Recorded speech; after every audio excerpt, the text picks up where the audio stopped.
하나님의 말씀을 함께 보겠습니다. 신약 성경 누가복음 14장 15절에서부터 24절까지를 교독하겠습니다. 누가복음 14장 15절에서부터 시작해서 24절까지를 교독하겠습니다. 제가 먼저 읽겠습니다.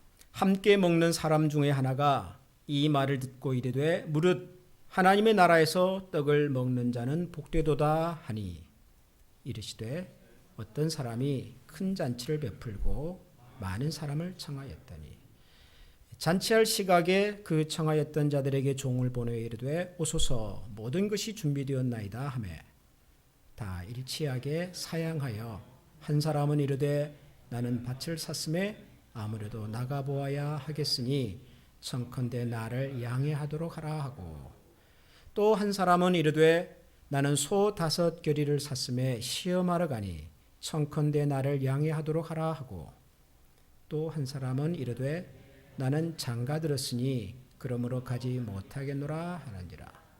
종이 돌아와 주인에게 그대로 고하니 이에 집주인이 노하여 그 종에게 이르되 빨리 시내의 거리와 골목으로 나가서 가난한 자들과 몸 불편한 자들과 시각장애인들과 전원자들을 데려오라 하니라.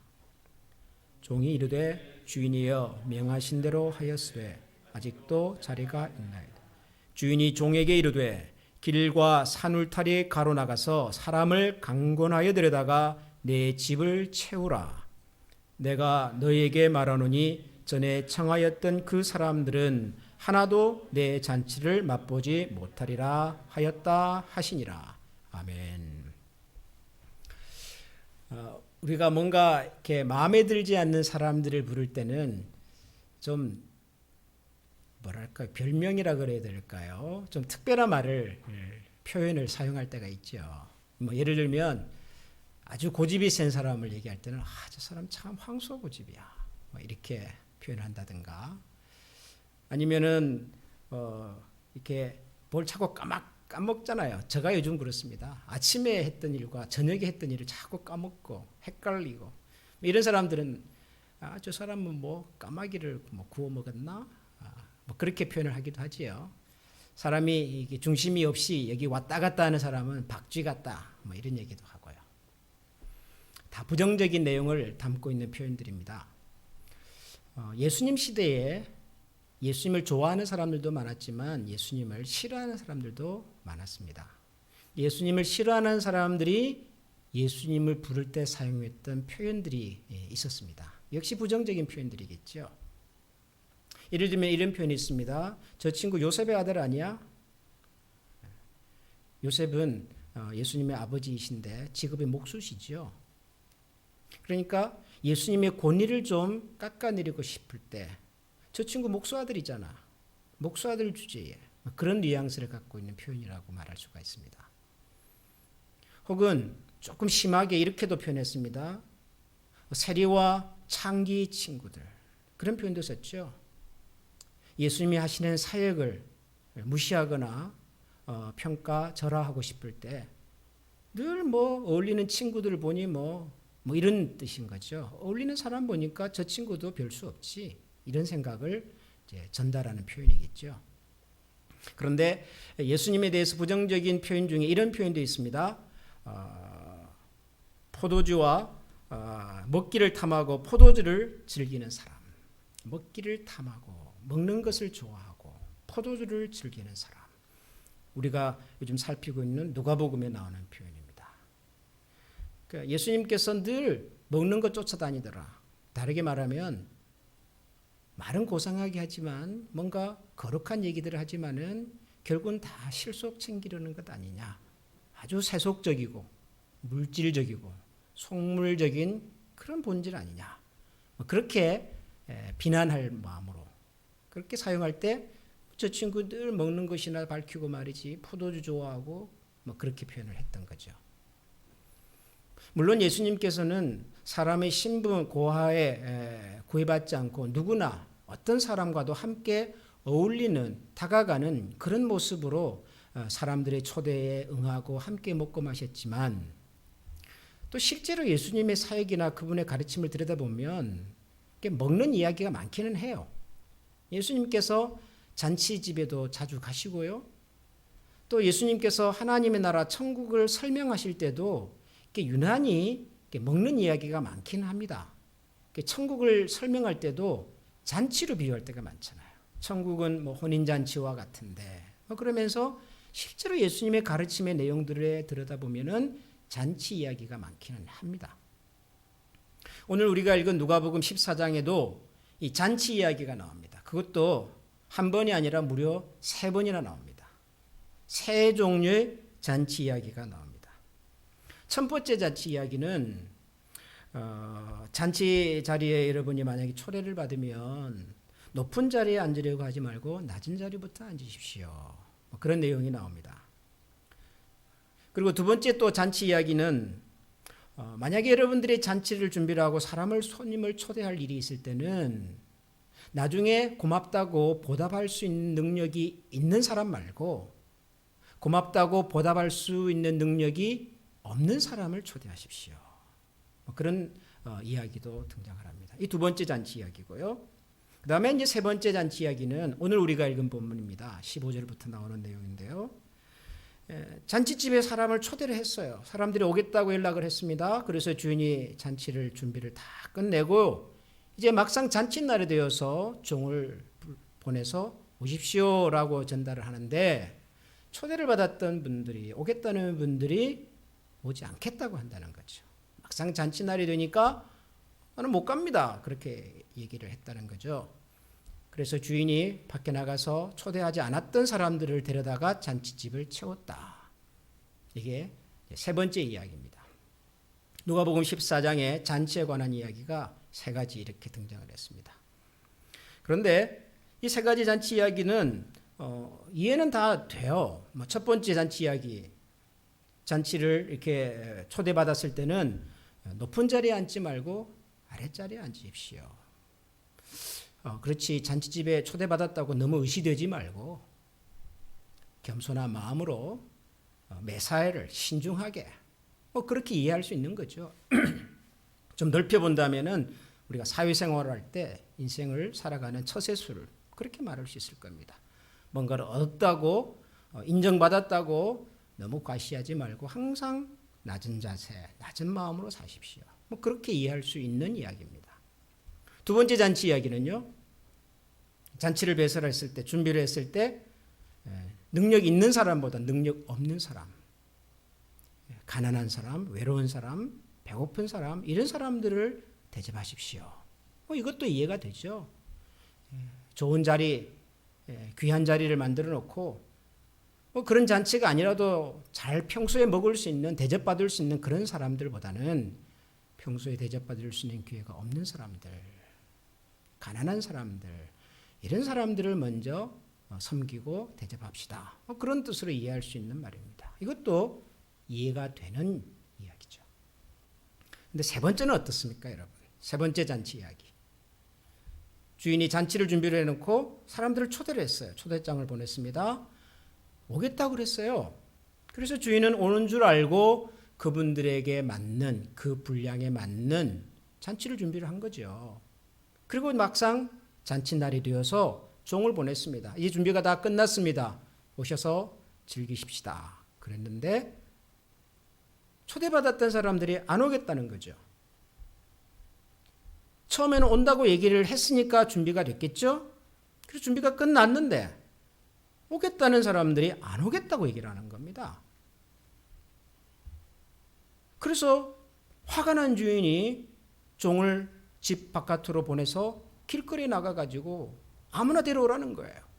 뭐 아픈 사람이든 가난한 사람이든 누구든지 데려와서 잔치를 채워라 이랬다는 거예요. 여러분, 이 세 번째 잔치 이야기는 어떻습니까? 이해가 됩니까? 잔치에 초대를 받았을 때 높은 자리에 앉지 말고 낮은 자리부터 앉으십시오. 그건 이해가 되잖아요. 충분히. 잔치를 할 때 힘 있는 사람들보다는 힘 없는 사람들, 부족한 사람들을 먼저 대접하십시오. 이것도 이해가 되잖아요. 그런데 잔치를 준비를 했는데 오겠다는 사람들이 안 왔다는 거예요. 뭐 이것도 좀 그런데 아니 안 왔다고 해서 주인은 또 초대도 하지 않은 사람들을 데려다가 잔치를 또 채운답니다. 여러분 이건 이해가 되십니까? 이해가 잘 안 되죠. 적어도 저는 이해가 잘 안 됐어요. 그러니까 자꾸 궁금한 거죠. 이게 무슨 얘기일까 이게 도대체. 이 세 번째 이야기를 읽으면서 제가 이해가 안 되는 것은 이제 두 가지였어요. 첫 번째는 이 초대받은 사람들. 이분들이 왜 온다고 했다가 안 왔을까요? 이게 이제 좀 궁금했죠. 이게 이상했어요. 물론 나름대로 이유는 있었습니다. 성경에 보니까 안 오겠다, 못 오겠다는 사람들이 하는 얘기가 있죠. 아, 내가 이번에 밭을 하나 샀는데 좀 나가봐야 되겠습니다. 뭐 그렇게도 얘기를 하고요. 또 어떤 사람은 아, 이번에 소를 몇 마리 샀는데 소를 좀 이렇게 살펴봐야 되겠습니다. 그랬다는 거죠. 또 어떤 사람은 장가를 가는데 지금 제가 지금 바빠서 도무지 시간이 안 나네요. 이랬다는 거죠. 다 이유가 있어요. 뭐 밭을 사서 소를 사서 장가를 가야 되기 때문에 그래서 못 가겠다는 거예요. 이게 이유입니다, 여러분. 근데 여러분 이게 이유입니까? 여러분 밭을 산 것하고 잔치에 가는 것하고 무슨 상관이 있습니까? 밭을 사고 잔치 가면 되잖아요. 밭을 사는 것이 잔치를 못 갈 이유입니까? 적어도 제 상식으로는 관계가 없어요. 소를 샀대. 내가 소를 몇 마리 샀는데 소를 좀 살펴봐야 되겠습니다. 이랬다는 거예요. 여러분은 소를 사기 전에 살피세요? 소를 사고 난 다음에 살피세요? 우리는 뭐 소하고는 별로 상관이 없어요. 자동차 그렇죠. 자동차를 하나 샀어요. 여러분 자동차를 사기 전에 가격, 성능, 다른 모델하고 비교하고 누구한테 물어보고 좋게 싸게 사는 곳이 어딘지를 물어보세요. 사기 전에. 아니면 사고 난 다음에 하세요. 사기 전에 해요. 사기 전에 다 하는 거지. 뭐 소를 사놓고 뭐 소가 아픈지 큰지 이것도 이유가 안 돼요. 장가 간 사람은요. 장가 가는 것만큼 큰일 어디 있습니까? 일륜지 대사인데. 근데 장가는 갑자기 갑니까, 여러분? 초대받을 때는 장가 갈 생각이 전혀 없었는데 그 사이 갑자기 멋진 사람이 나타나가지고 일사천리로 그냥 결혼식 준비가 돼가지고 짜잔 하고 결혼식을 하는데 하필이면 결혼식 날하고 잔치 날이 같아요. 여러분 그렇습니까? 그것도 아니에요. 그러니까 나름대로 이유라고 말은 하지만 하나도 이유가 아니에요. 이유가 아닌 것을 가지고 이유라고 말할 때 우리가 뭐라 그러죠? 핑계 그러죠. 핑계. 이건 핑계지요. 이유가 아니에요. 왜 안 왔을까요? 이 사람들은. 처음엔 오겠다는 사람들이. 이게 이제 첫 번째로 좀 의아하게 만든 부분이었습니다. 두 번째는 더 의아해요. 주인이 초대받은 사람들이 안 왔다고 화를 내요. 일단 여러분 이 비유는 천국에 관한 이야기입니다.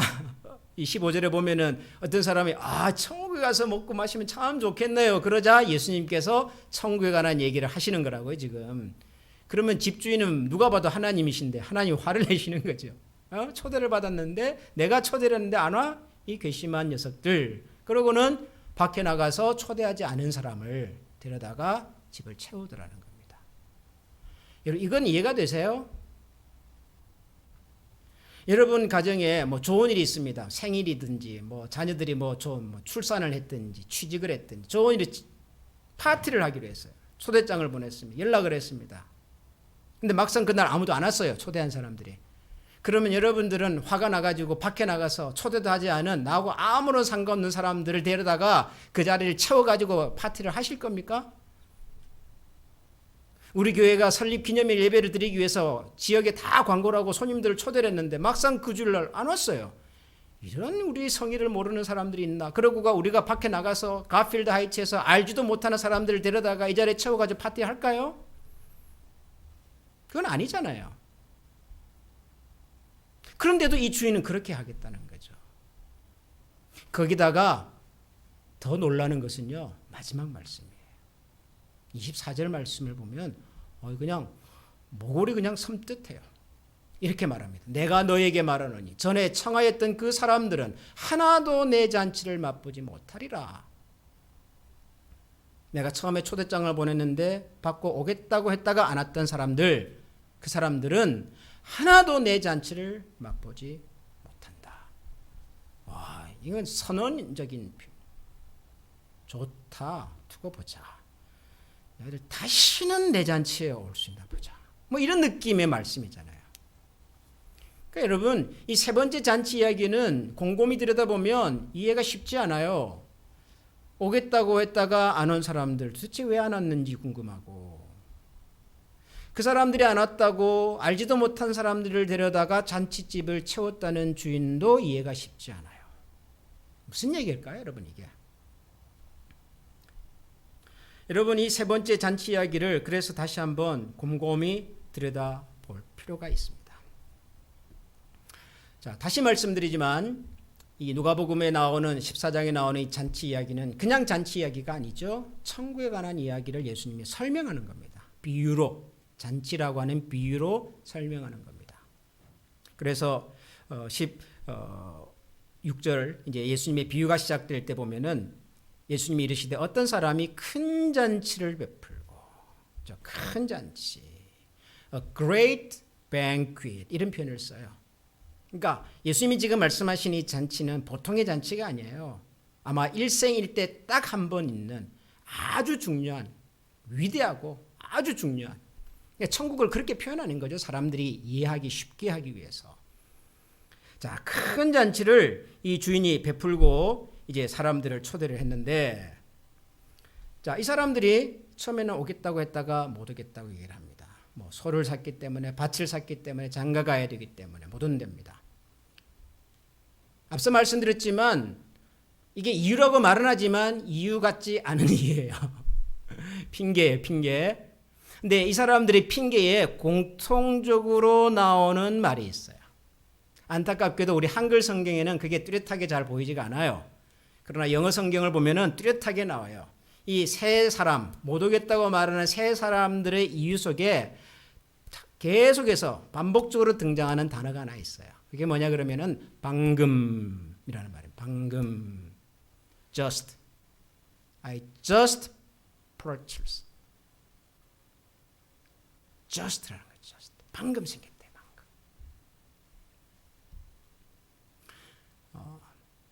이것도 사실은 정직하게 말하면 방금 생긴 건 아니에요.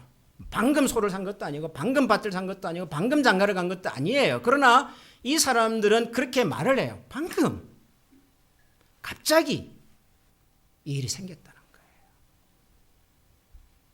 그래서 잔치를 갈 수 없다라고 말을 한 거죠. 이분들은 처음에 초대장을 받았을 때 잔치에 갈 마음이 있었을까요? 없었을까요? 여러분 생각은 어떠세요? 처음에 잔치 초대를 받았을 때. 큰 잔치예요. 지금 이 잔치가 보통 잔치가 아니에요. A great banquet이에요. 일생일대에 이런 기회가 올지 안 올지를 모르는 그런 잔치예요. 우리 도시에서 클리블랜드에서 예를 들어서 뭐 올림픽을 한번 한다. 뭐 평생에 이런 일이 한두 번 올까 말까 아니겠습니까? 근데 올림픽 클리블랜드 그 스테디움에서 개회식을 하는데 초대장이 왔어요. 다시 오겠어요, 내 인생에? 그런 초대장이 오면 당연히 간다고 했겠죠. 가려고 했겠죠. 저는 가려고 했다고 생각합니다. 처음에는. 근데 막상 그날이 돼서 오라 그러니까 못 가겠다고 그랬어요. 뭐가 바뀌었죠? 마음이 바뀐 거죠. 생각이 바뀐 거죠. 뭐 처음부터 갈 마음이 없었는데도 불구하고 가겠다 그랬을 수도 있어요. 뭐 그랬을 수도 있는데 예수님이 이야기의 정황상 아마 처음에는 갈 마음이 있었던 것 같아요. 그러니까 주인도 그분들이 올 거라고 예상을 하고 준비를 했죠, 잔치를. 근데 막상 그날 주인이 종을 보내가지고 이제 드디어 잔치 시작합니다. 오십시오라고 하니까 그때 생각이 바뀐 거예요. 마음이 바뀐 거예요. 어떻게 바뀌었을까요? 잔치보다 더 중요한 것이 있는 거죠. 잔치 가는 것보다 더 중요한 일이 있는 거죠. 아니, 잔치를 가서 내가 얻을 수 있는 것보다 내가 더 중요하게 생각하는, 더 많이 얻을 수 있는 것이 생긴 거죠. 그래서 안 가기로 한 겁니다. 안 가기로 하기는 하는데 그냥 안 가겠다고는 말하기가 그러니 소를 샀습니다. 밭을 샀습니다. 장가 가야 됩니다. 라고 핑계를 하는 거예요.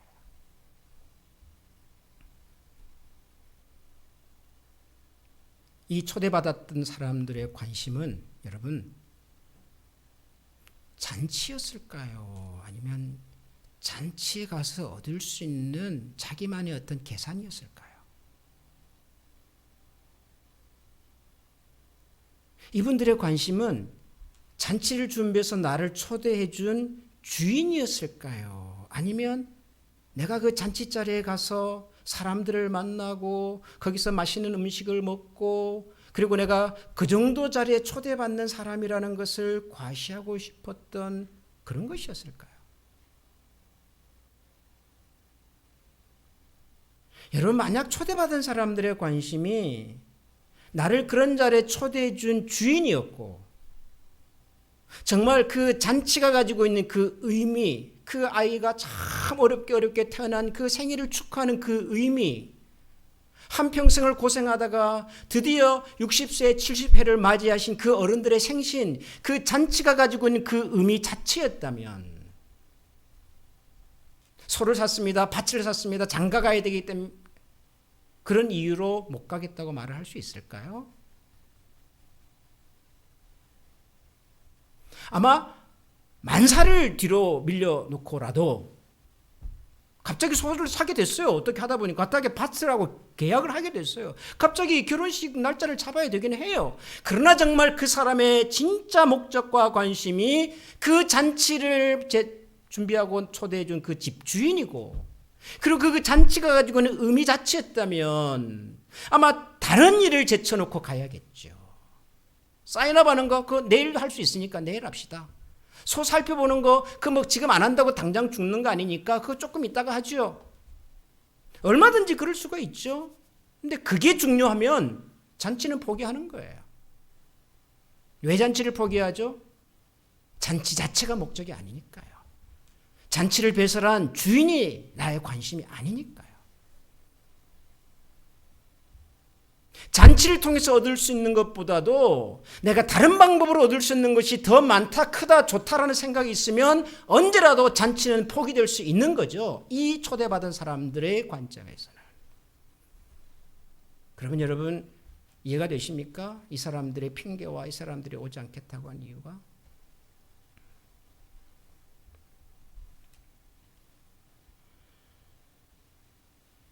그런데 그런 사람들에 대한 주인의 대응이라 그럴까요? 굉장히 엄격했습니다. 굉장히 단호했습니다. 잔치는 초대받았다고 가는 것이 아니고 그 잔치에 초대한 주인을 존중하고 사랑하고 그분을 귀히 여기고 그분이 나의 관심과 목적인 사람이 가는 곳이에요. 잔치는 그 잔치에 가서 먹을 수 있는 음식, 만날 수 있는 사람, 그 잔치에 적어도 나 같은 사람이 갑니다라고 과시할 수 있는 것으로 가는 것이 아니라 그 잔치 자체가 갖고 있는 의미와 목적에 부합한 마음의 준비와 가치와 헌신과 구체적인 결단을 하는 사람들이 가는 곳이에요. 초대를 받았어도 초대한 그 주인에 대한 신뢰와 존중하는 마음이 없고 잔치에 초대를 받았어도 그 잔치가 가진 의미에 자기 인생을 걸고 헌신할 마음이 없으면 그런 사람들은 환영받지 못해요. 오히려 처음에는 잔치에 초대를 받지 못했다 할지라도 야, 지금 내가 이 수준으로 사는 것보다는 저런 잔치라도 가서 잔치를 준비하고 나 같은 사람을 초대해 준 분이 귀하다, 고맙다라고 말할 수 있는 이름 없는 사람들에게 어쩌면 이 잔치는 더 걸맞는지도 몰라요. 잔치 이야기지만 심각한 얘기입니다. 누구 얘기 같습니까? 우리 얘기예요, 우리들 얘기. 우리가 다 하나님의 나라에 초대를 받은 사람들입니다. 그 집 주인이 누군지도 알고요. 그 집에 가서 그 잔치에 가서 뭘 누릴지도 다 아는 사람이에요. 그래서 가겠다고 했어요. 그런데 막상 그날이 오니까 마음이 바뀌었어요.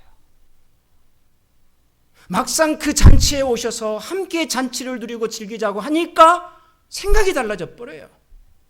그러면서 이런저런 핑계들을 말합니다. 소를 샀습니다. 밭을 샀습니다. 장가 가야 됩니다. 요즘 내가 정신없이 바빠가지고 이 바쁜 시기만 지나면 아이들만 다 크면 여러 가지 이유를 가지고서 정말 잔치가 됐는데도 불구하고 그 자리는 안 가겠다고 그래요. 안 가겠다고 그래요. 정말 잔치를 좋아했습니까, 우리는? 정말 우리는 천국 잔치를 좋아하는 사람들입니까? 정말 우리는 그 잔치를 준비한 하나님이 목적이고 하나님이 중심이고 하나님이 좋아하는 사람들입니까? 아니면 하나님을 통해서 얻을 수 있는 것들이 좋은 사람들입니까? 천국에 갈 수 있다고 하는 그것이 자랑스럽고 그 기쁨으로 그 감격으로 세상에서 막 의시되면서 사는 것이 그게 우리의 목적인 사람들입니까? 심각한 얘기예요, 이 얘기가, 여러분. 목사님, 하나님도 열심히 잘 믿고, 그리고 세상에서 성공도 하고, 사람들한테 인정도 받고 살면 좋지 않습니까? 좋지요. 소 사야죠. 밭도 사야 되고, 장가도 가야죠. 누가 하지 말랍니까? 뭐가 중요하냔 말이에요, 뭐가 나의 우선순위냔 말이에요. 내가 결정해야 될 때, 선택해야 될 때, 도대체 내 마음은 어느 쪽으로 기우냔 말이에요. 잔치를 좋아하는 것 같지만, 잔치를 베푼 주인을 좋아하는 것 같지만, 사실은 아니었어요.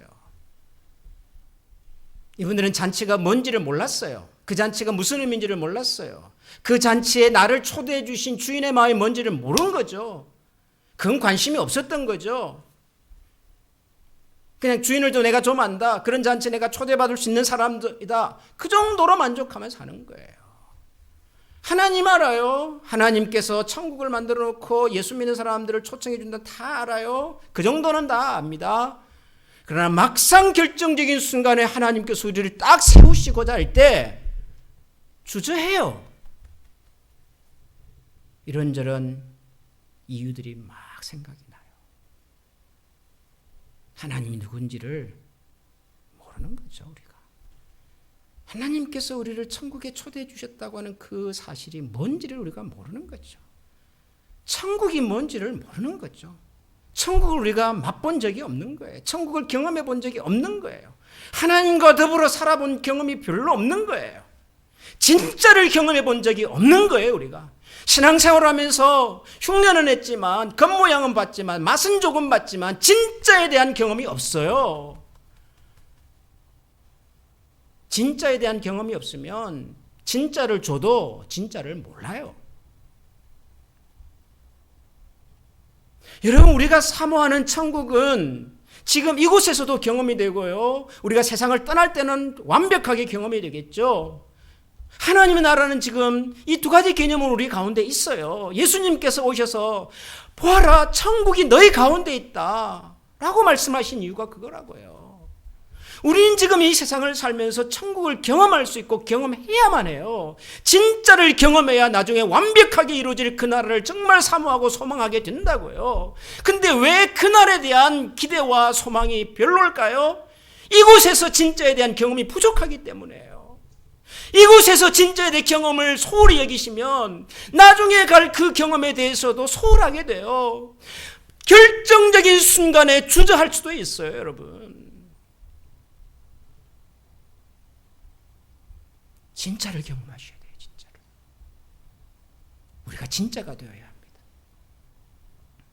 그러면 세상이 우리에게 보여주는 진짜 비슷한 것들, 여러분 그렇게 마음 설렐 이유가 없어요. 그렇게 현혹될 이유가 없어요, 여러분. 내가 진짜고 내가 진짜를 경험한 사람이라면. 제가 최근에 요즘 이제 시간이 많으니까 TV 볼 시간도 좀 있어서 많아서 한국의 유명한 어떤 여성 디자이너분 나오는 방송을 봤어요. 장명숙 여자분이세요. 69세. 우리나라 1세대 패션 디자이너, 이탈리아에 유학을 가서 세계적인 디자이너들하고 같이 일을 했던 유명한 분이세요. 이분이 한국에서 활동을 하시는 분인데요. 이분이 한국의 유명한 이탈리아의 그 명품 브랜드들을 막 소개했던 분들이에요. 뭐 페르가노, 유명한 것. 인터뷰하시는 분이 그렇게 물었어요. 선생님은 명품 가지고 계세요? 명품 백이 있으세요? 이번 대답에 나는 명품 없어요. 샤넬, 구찌 그런 거 없어요. 그래요. 왜 없으세요? 내가 디자이너인데 내가 만들면 되지. 저는 그 얘기가 굉장히 충격적이었어요. 내가 왜 남이 만들어 놓은 명품백을 들고서 나를 드러내려고 그래요? 내가 명품인데 내가 만들면 되는데 내가 만들고 내가 가지고 다니면 되지. 여러분, 저는 우리가 적어도 그 정도의 좀 자신감을 가지고 세상을 살아야 되지 않나 그런 생각이 들어요. 세상이 우리에게 보여주는 명품 좋은 것들을 왜 그렇게 흔들릴까요? 볼 때마다 내가 내 스스로를 그 정도의 가치로 자리매김을 못하니까 그렇잖아요. 내가 명품을 만들 수 있는 디자이너고 내가 명품인 인생인 거고 하나님의 나를 명품으로 만들 수 있다는 확신이 있으면 세상이 우리에게 보여주는 그따위 명품에 뭐 그렇게 마음이 설레겠느냐 말이에요. 우리가 그게 없으니 설레이는 거예요. 죄송합니다. 가방 사세요. 가방 사세요. 여러분, 하나님이 우리의 목적이셔야 합니다. 하나님이 나 같은 사람을 그런 자리에 초대해 주신 것이 고맙고 감사해야 합니다. 나 같은 사람을 참 이 미국에 보내셔서 이런 참 험난한 세월과 경험들 가운데 이렇게 나를 안보해 주시고 지금 전 세계가 이렇게 고통스러운 상황 속에서도 그래도 우리가 흩어져는 있지만 각자 있는 곳에서 함께 예배도 드릴 수 있고 어떤 가정을 축하도 해주고 기뻐도 해주고 이 시간이 지나면 다시 만날 것에 대한 그런 기다림도 있고 하나님께서 우리에게 베푸신 은혜가 정말 말로 다 표현할 수가 없구나.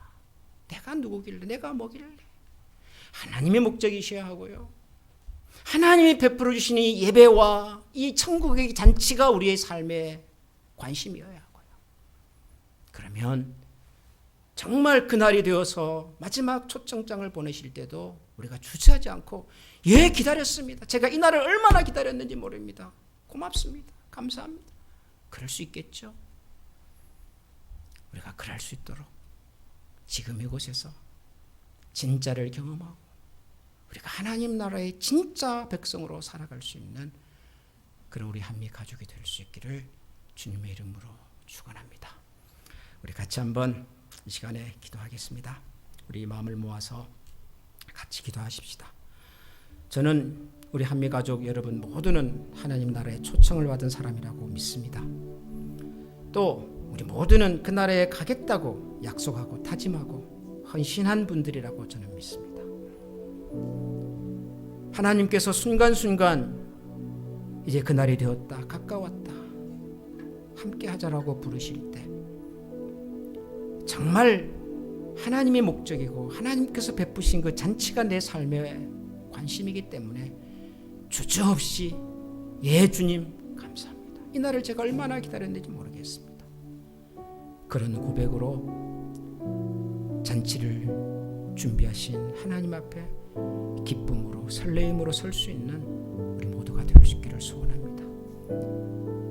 세상이 우리에게 보여주는 것들에 흔들릴 때가 있지만 우리도 사람인지라 때로는 주저될 때도 있지만 우리가 진짜를 알게 되면, 진짜를 맛보게 되면, 진짜를 경험하게 되면 얼마든지 우리가 이겨내고 승리할 수 있다고 믿습니다. 하나님, 우리가 하나님을 진심으로 사랑하고 진심으로 경험하고 천국의 진정한 기쁨을 경험하는 사람으로 살게 하여 주옵소서. 혹시 아직 우리에게 그런 경험이 부족하다면 하나님 그런 은혜를 우리에게 베풀어 주시고, 우리 한미교회 모든 가족들은 그 진짜 신앙의 경험으로 다시 하나가 되는 믿음의 가족 되게 해주십시오. 우리 이런 마음으로 이 시간에 한번 다 같이 기도하겠습니다. 기도합니다.